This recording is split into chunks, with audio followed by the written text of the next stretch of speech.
स्वागत है आपका कल्पनातीत भारत में कि एक बहुत ही मशहूर शेर है कि हजारों साल नरगिस अपनी बेनूरी पे रोती है, बहुत मुश्किल से होता है चमन में गीतवर पैदा।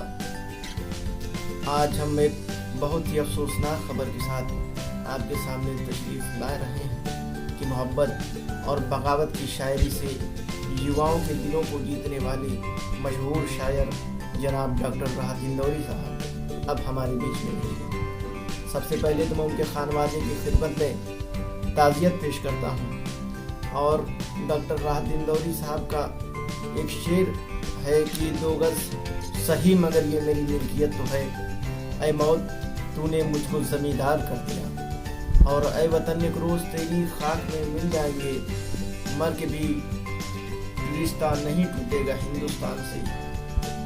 और जनाजे पर मेरे लिख देना यारो, मोहब्बत करने वाला जा रहा है।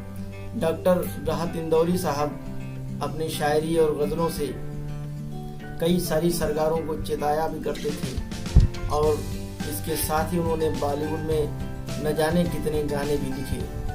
डॉक्टर साहब के हर शेर का हर लफ्ज़ के साथ मोहब्बत की नई शुरुआत करते और व्यवस्था को भी एक आईना दिखाते। डॉक्टर राहत इंदौरी साहब अपने बेबाक अंदाज और बेहतरीन शायरी के लिए पूरी दुनिया में जाने जाते थे कि उनका एक शेर है कि अपने हाकिम की फ़कीरी पे तरस आता है, कि अपने हाकिम की फ़कीरी पे तरस आता है, जो गरीबों से पसीने की कमाई मांगे, कि जो गरीबों से पसीने की कमाई मांगे।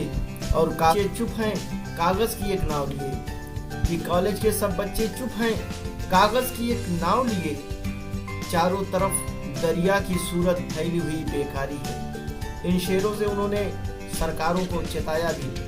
और डॉक्टर राहत इंदौरी साहब का इस दुनिया से जाना यकीनन सिर्फ हिंदुस्तान ही नहीं बल्कि पूरी अदबी दुनिया के लिए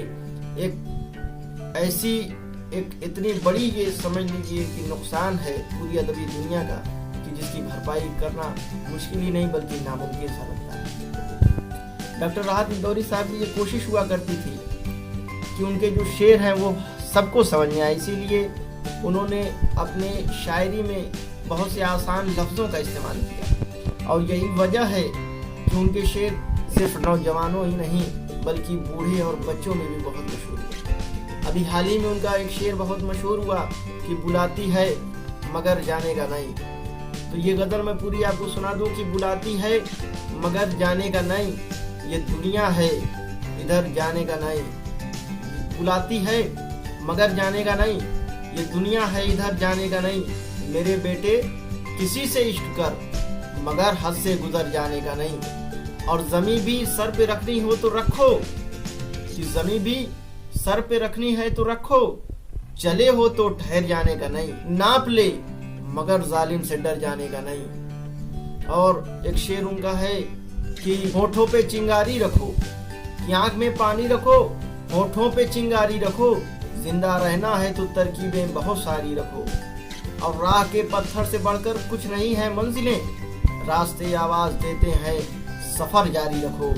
और ये हवाएं उड़ न जाएं लेके कागज़ का बदन, कि ये हवाएं उड़ न जाएं लेके कागज़ का बदन, दोस्तों मुझ पर कोई पत्थर ज़रा भारी रखो। और ये उनका मक्ता है कि ले आए शायरी बाजार में राहत मियाँ, क्या ज़रूरी है कि लहजे को भी बाजारी रखो। और एक शेर उनका है कि सभी का खून है शामिल यहाँ की मिट्टी में, किसी के बाप का हिंदुस्तान थोड़ी है। तो आइए ये गज़ल भी मैं आपको मुकम्मल सुना दूं कि अगर खिलाफ है दुनिया, अगर खिलाफ है होने दो जान थोड़ी है, कि अगर खिलाफ है होने दो जान थोड़ी है, ये सब धुआं है कोई आसमान थोड़ी है, कि ये सब धुआं है कोई आसमान थोड़ी है। और लगेगी आग तो आएंगे घर कई जद में, यहाँ पे सिर्फ हमारा मकान थोड़ी है। और उसका वो शेर जो मैं आपको सुनाना चाहता था कि हर एक का खून है शामिल यहाँ की मिट्टी में, किसी के बाप का हिंदुस्तान थोड़ी है।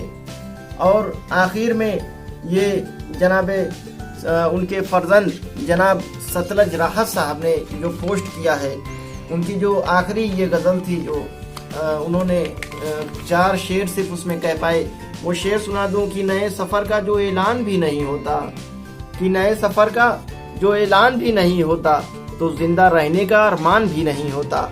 और तमाम फूल वही लोग तोड़ जाते हैं, कि तमाम फूल वही लोग तोड़ जाते हैं, कि जिनके कमरों में गुलदान भी नहीं होता। और खामोशी ओढ़ के सोई हैं मस्जिदें सारी, किसी की मौत का ऐलान भी नहीं होता। और वबा ने काश हमें भी बुला लिया होता, कि वबा ने काश हमें भी बुला लिया होता, तो हम पे मौत का एहसान भी नहीं होता।